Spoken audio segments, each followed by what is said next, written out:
Hai nakama, selamat datang kembali di channel Suka Anime. Di video kali ini kita akan mereview manga One Piece chapter 1129. Untuk karena itu, stay tune terus di video ini. Tanpa berlama-lama, kita langsung berlayar. Chapter One Piece 1129 ini diberi judul Boneka Hidup. Di chapter ini kita mendapatkan cover story perjalanan Yamato volume 16. Yamato tiba di desa Amigasa dan kita melihat Otama berlatih dengan Shinobu. Chapter dimulai dengan penduduk kota melihat api di ruangan itu melalui celah-celah cermin dan menjadi panik. Dewa Matahari melangkah ke dalam diorama dan melihat kerangka dewa telinga di hutan. Nama aslinya adalah Glutobani dan itu adalah kelinci pemakan daging yang sangat ganas. Dewa Matahari sangat marah. Dewa Matahari pun berkata, "Berani sekali kau merusak kamarku, kuilku, dan menyakiti peliharaan pelayanku." Luffy memberitahu Iskat si kucing raksasa untuk menghindari menghancurkan bangunan karena dia tidak ingin merusak karya Lego Dewa Matahari. Nami sudah menghafal seluruh peta dan membuangnya. Lalu dia menjelaskan bagaimana tata letak seluruh ruangan raksasa itu. Nami pun berkata, "Jika kau perhatikan baik-baik, awan itu hanya kapas yang menggantung di langit-langit. Yang harus kita lakukan adalah terus berjalan dalam garis lurus. Kita sudah setengah jalan melewati negara ini." Kita dapat melihat peta lengkap ruang Dewa Matahari. Diorama menempati 2/3 ruangan dan kuil Dewa Matahari di mana meja kayu raksasa berada menempati 1/3 ruangan lainnya. Kastil Big Stein berada di tengah diorama. Kota, hutan, dan mata air berada di bagian belakang diorama. Pohon besar ditempel di cermin di bagian belakang. Pohon besar tidak 100% lengkap, hanya setengahnya.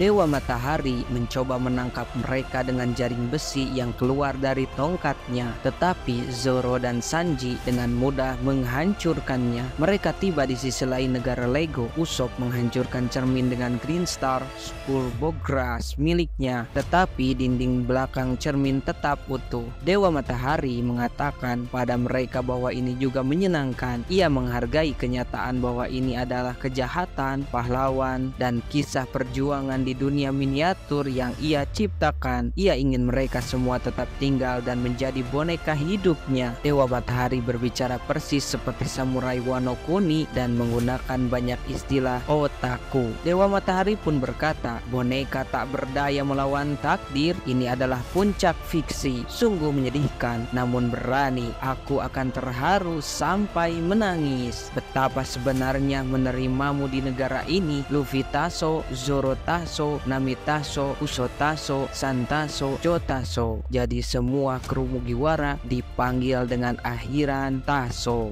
Nami pun berkata, "Tunggu, kenapa dia kenal nama-nama kita?" Chopper pun bertanya, "Apa itu Taso?" Taso adalah sufiks kehormatan Jepang kuno yang saat ini digunakan sebagai ungkapan rasa sayang terhadap karakter manga atau anime. Luffy pun merentangkan lengan kirinya dan mengubahnya menjadi bentuk Gear Force. Tapi kali ini Luffy hanya mengubah lengannya, bukan seluruh tubuhnya seperti yang dilakukannya dulu. Nami sangat kesal Dewa Matahari dan berbicara dengan Usopp. Nami pun berkata, "Usopp, bencana alam bukan salah siapa-siapa kan?" Usopp pun menjawab, "Hah? Maksudnya dengan gempa bumi, banjir, atau sambaran petir tidak akan ada yang bisa disalahkan untuk hal itu." Nami pun berkata, "Orang itu benar-benar memaksa kita melewati semua kengerian ini. Sejujurnya dia membuatku marah." Usopp pun menjawab, "Ya, tapi para raksasa." Sanji pun ke tengah percakapan mereka, dia menangis dengan wajah marah. Sanji pun berkata, "Aku setuju Nami-san, aku paham kemarahanmu. Aku juga marah besar selama ini. Orang ini mengganti pakaian Nami-san. Akan kutendang dia sampai hancur dengan kakiku." Nami pun menjawab, "Tidak Sanji, tidak sejauh itu. Tapi aku yakin penghakiman akan turun dari surga." Kemudian kilas balik dimulai dan terjadi sesaat sebelum masa kini. Kita menemukan bahwa Dewa Matahari sebenarnya adalah Rod,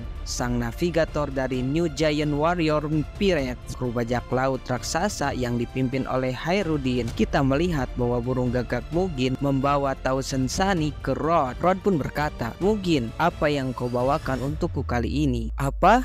Itu kru topi jerami. Bukankah mereka seharusnya bersama bajak laut prajurit raksasa? Sekarang mereka belum bangun. Mereka tampaknya tidur sangat nyenyak. Jangan bilang padaku kalau pelayaran mereka ke Egghead melewati daerah kabut tidur." Rod mengingat momen ketika Hairudin memutuskan untuk menjadi bagian dari armada besar topi jerami. Rod pun berkata, "Fu.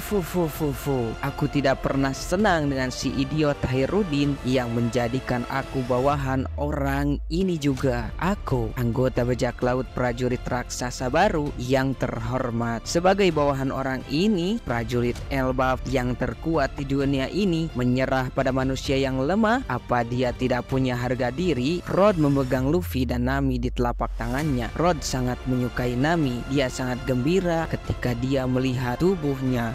Dasar raksasa mesum. Lalu Rod pun berkata, "Lihatlah tubuh kecil ini, tapi yang ini boleh menjadi gadis terbaikku, Nami Taso." Tiba-tiba Nami dan yang lainnya mulai terbangun, tetapi Rod membuat mereka kembali tidur dengan lebih banyak gas tidur. Rod pun berkata, "Aku akan membuatmu tidur lebih lama lagi, dan lain kali saat matamu terbuka, fu.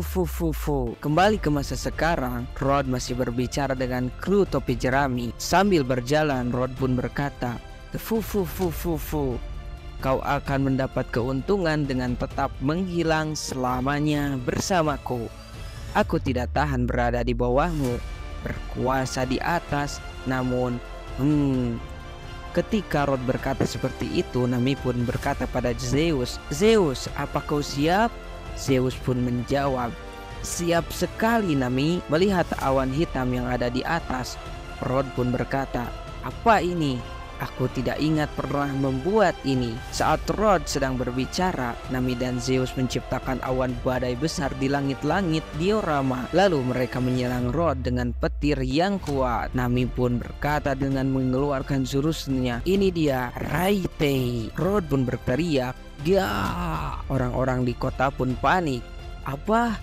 Dewa Matahari kenapa?" Di halaman ganda terakhir yang luar biasa dari chapter ini, Luffy siap membuka lubang di dinding sementara kru menunggu dengan penuh semangat untuk melihat apa yang akan terjadi atau apa yang akan mereka temukan di balik tembok. Zoro pun berkata, "Akhirnya kita bisa pergi." Luffy pun berkata, "Sungguh menyedihkan kita harus pergi secepat ini dari negara Lego ini." Lalu Luffy pun mengeluarkan tangan Gear Force dengan mengatakan, "Gomu Gomu no." Setelah itu Sanji mengatakan, "Rasakanlah hukumanmu, raksasa mesum." Usopp pun berkata, "Kumohon, Elbaf ada di luar." Luffy pun melanjutkan jurusnya, Kong Gun. Pukulan besar Luffy menghancurkan dinding dan kru topi jerami melompat keluar bersama Iskar. Di panel terakhir dari chapter ini kita melihat senyum di wajah Luffy begitu dia melihat apa yang ada di luar. Kru topi jerami pun berkata, "Baiklah,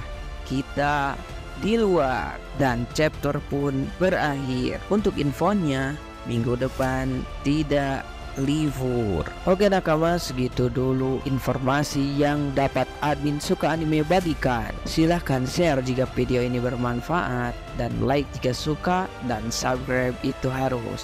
Sampai bertemu lagi di video-video selanjutnya. Mari kita bahas chapter-chapter yang lebih menarik lagi di chapter selanjutnya dari Eiichiro Oda. Sampai berjumpa lagi semuanya. Pele. Dadah.